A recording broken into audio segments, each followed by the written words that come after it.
we are back yet again on another episode of the Tidwell Taste Tour. Is it a separate episode? Is it a separate episode with a different thing, or is it the same episode? It's a separate video, I guess, so I guess it would be a different episode. I think it kind of has. I mean, same night, different episode. Same night, different episode. Still June 16th. Well, actually, it's almost the 17th now.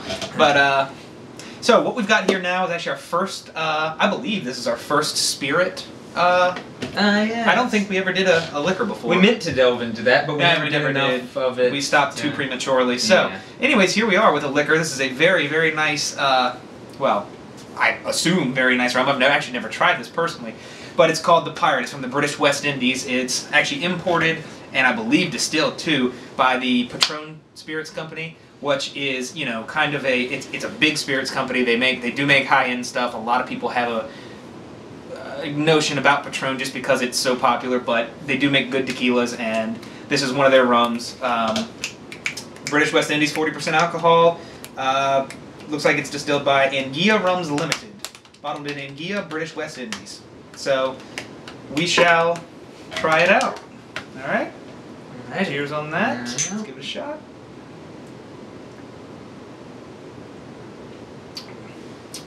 Oh man. It's really good. That is fantastic. It's got a, it's a, as you can obviously see, it's a golden rum. It's got almost a honey taste to it. It's got a little bit of a honey sweetness to it. Obviously, it's distilled with sugar cane, so that's, but it's got sort of a honey sweetness to it as opposed to like a light rum or something like that would. Wow, that's really nice. Drinking straight, I would assume it'd mix fantastic too. I don't see why it wouldn't. Yeah, to be honest though, it seems like it'd be a shame to mix it. It really does.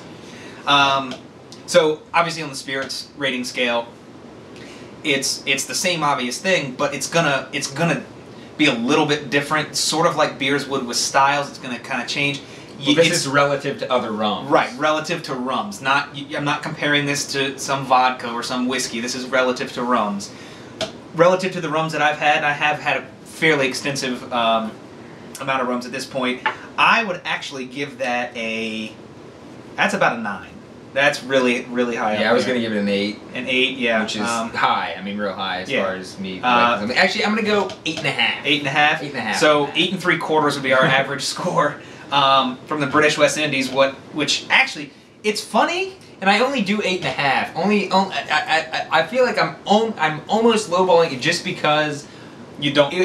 We're so young in doing ratings that I need room. Yeah, you don't want to give it a 9 and then you find something better, but you want to rate it better, but you have to give it a 10 otherwise. Right. Yeah. And 9.5 is just like, you know, one of those really it's touchy, but I would give it 8.5 or 9. I'm kind of torn between the two. It's really up there, really fine spirit. I actually, off the top of my head, I'm not sure how much it costs. I can only assume it's a little pricey, probably $25 for this 375 milliliter bottle. It's actually kind of interesting too because we have a real fast airplane, and actually we're on location here in the British West Indies. If you look back there, there's the distillery. I really hope we can find a picture of the distillery for this. I don't know how. Oh, there's a beach. There it is. Okay. Okay. 8.75 Great Pirate Rum. Thank you. All right. That's pretty nice.